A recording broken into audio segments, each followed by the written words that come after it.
project is about whether higher education is worth it. And what this means is that does participating in and spending money on higher education, bachelor's degrees, master's degrees, etc., lead to higher income brackets? Do you make more money if you go to school, essentially? So the heart of this is the US Census. This is perhaps the most important data set collected by the United States. It is what's known as a census, which means it is a collection of data from the entire population. This is very different than a sample, which is what's usually used in statistics. Samples are portions of the population, perhaps 1 in every 5 people. A census is every single person in a population. In this case, the entire population of the United States, all 200 plus million people. The census is done every 10 years and is mandated by the Constitution. What this means is that the government has not only does the government take the census every 10 years, they are required to take the census every 10 years, and they're required to do it in specific ways. The organization that manages this census is called the United States Census Bureau. This organization holds all the census data and releases it to the public. This leads to massive amounts of very well curated demographics data, perhaps the best demographics data available. That can be used by researchers, it can be used by students, it can be used by companies, it can be used by individuals if they so wish. It really has very few limitations on this data. One example is some graphic that was found on the internet that's predicting that the distribution of ages is going to change dramatically from 1960 to 2060. What's not shown, of course, is that they most likely used information from the 1970 census, from the 1980 census, 1990, etc. And looking at these trends, they're able to predict in 2060 there's going to be some age distribution. The census has information not just on age, it has every demographic, what were known as demographic data points. It has race, ethnicity, religion, income, and education, of course.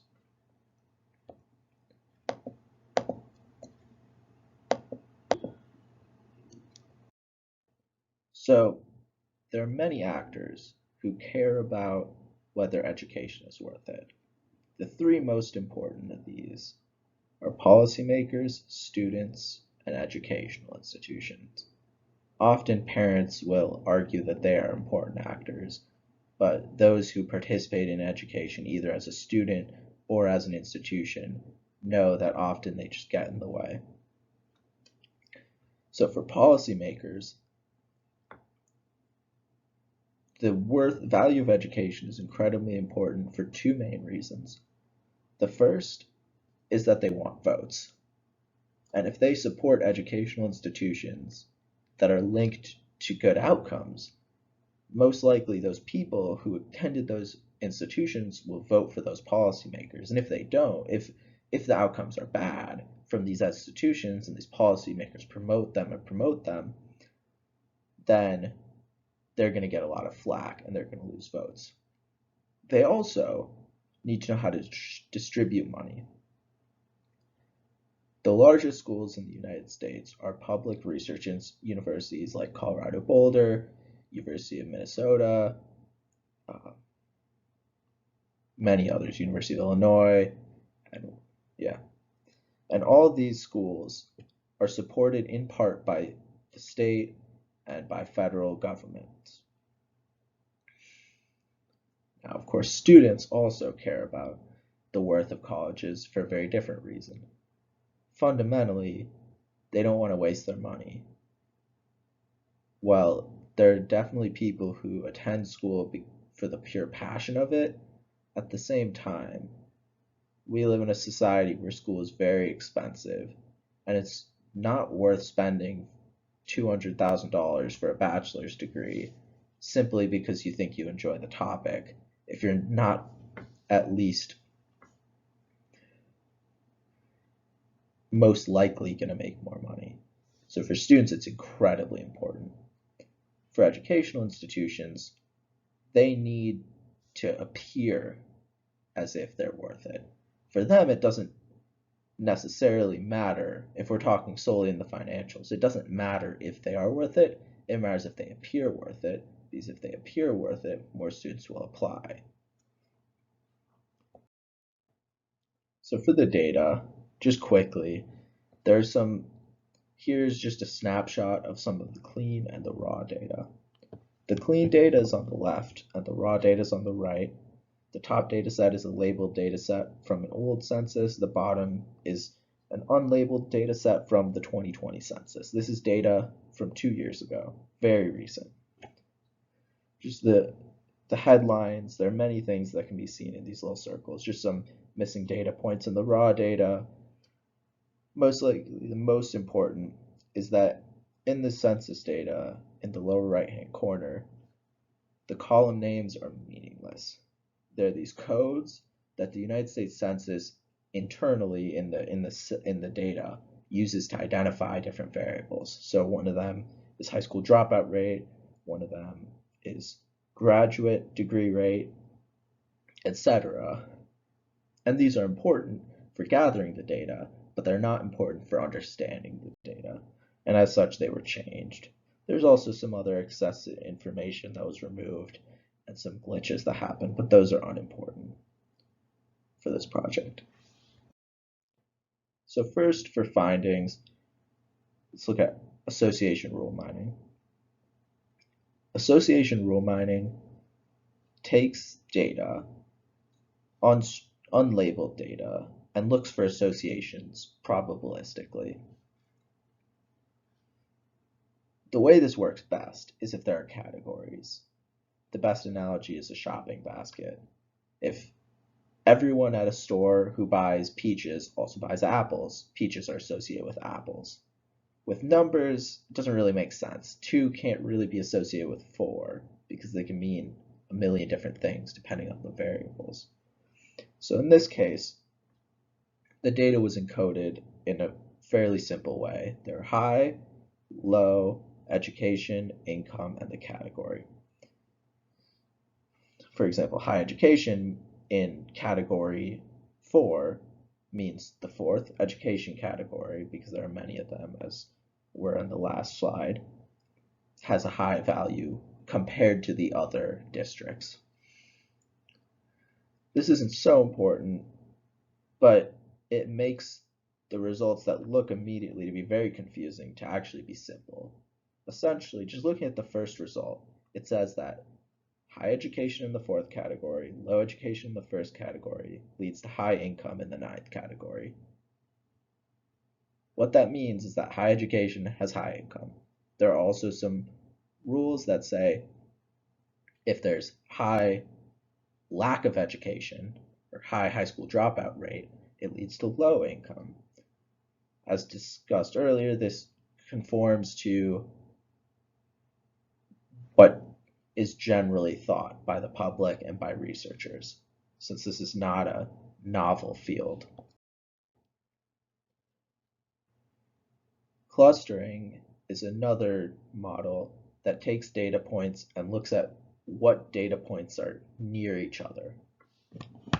So it's done in many different ways in this project, but just right here are 2 cluster graphs that show both the differences and the similarities. So the cluster graph on the right is arguably the more important one. This one has nice labeled axes that mean something. The left axis is education, the y-axis is income. So the red cluster is high education, high income. The blue cluster is low education, low income. The green cluster is sort of a middle territory cluster. Now the left one doesn't really mean as much. At least the graph is pretty meaningless. But what's interesting is that the clusters found in the left graph actually appear in the right graph. For example, looking at the lower right-hand corner of the left graph, there's a cluster with Dakota County, Scott County, and Carver County. The same cluster is found in the red cluster of the right graph, where we see Scott County, Dakota County, Carver County, and Washington County. The same effect appears with Wadena County, Todd County, Mille Lacs County, and Watonwan County, which are found in the blue cluster in the right graph. And this is essentially just justification that the simplification methods used in the right graph, which is very visually appealing and shows really the claim that education leads to income again. It justifies those assumptions because the left is more complicated but less simplified. Clustering was also done in a few other ways, and just what's notable about these is that their results agreed with each other and with the previous results, though it's a very different way of clustering, so that the results, the exact same clusters, were not found in both groups, in both models. Decision trees were also used. Decision trees essentially ask a bunch of questions. Based on the answers to these questions, they classify. The most important and illuminating results of the decision tree models used is what can be seen just in the first branch. And that was the decision tree asked the question in the left decision tree whether the relationship to the family was not in family, other relative, own child, or unmarried. What this means is essentially either someone does not have a family, maybe they have no children, no parents, no siblings. There's some other relative, they might be a grandparent, they might be a cousin, but they don't have an immediate family. They're someone's child, which when we look at the conclusion of this will make a lot of sense, or unmarried. And unmarried is pretty self-explanatory. They're not married.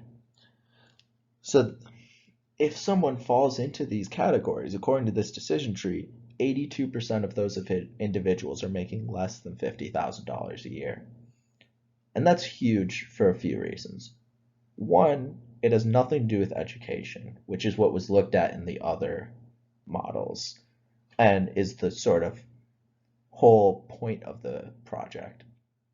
But it's still very interesting, and it's important at least to the students and to the individuals who have to pay for, or sorry, not just to the students, it's important to everyone, because it shows that if you don't have a family support, you're likely to make less money, which makes sense intuitively.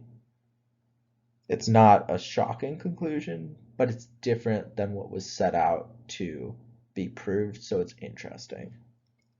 And the decision tree on the right confirms that analysis, but in a slightly different way. Source vector machines were also attempted. This is a technique that takes numerical variables and tries to separate them by drawing some sort of curve. Now, there's not too much to be said about source vector machines in this project, except that they didn't work. And they didn't work for two reasons combined. The main one, there were only two numerical dimensions, and this was a big data set. So, since there's a big data set, that means a lot of data points. Two numerical dimensions means there's not a lot of place for those data points to be. These aren't data points that go from negative infinity to infinity. These are data points that go from -1 to 1 or 0 to 1. They have a confined range, and when you have too many points in this small square, you're going to have overlaps. And when there are overlaps, a source vector machine cannot work. There's no way to divide up points with a line if they overlap each other. It's just not possible at all. All right, so the conclusion. As was seen from the association rule mining and clustering, education does really predict outcome, at least in the sense that individuals who have higher education are more likely to be in higher income brackets. But what was also interesting was that from the decision tree, it was found that family dynamics also mattered. People in families were more likely to make more money. And there are many reasons why this might be. It could be things like inheritance, it could be things like support structures, it could be even things like paying for college and not being in debt after college. There are a lot of ways that this project can be extended. Some of the obvious ways would be to extend the reach of the dataset to include not just counties in Minnesota, but counties across the US, or group by counties or group by cities or some other grouping mechanism. Data could also be, international data could also be used, of course not from the US Census. There could also be not just spatially more data, but more variables used. This project didn't touch on race or sex or any of the other demographic information that's contained in the US Census, and that intuitively has a lot to do with outcomes. So thanks for watching.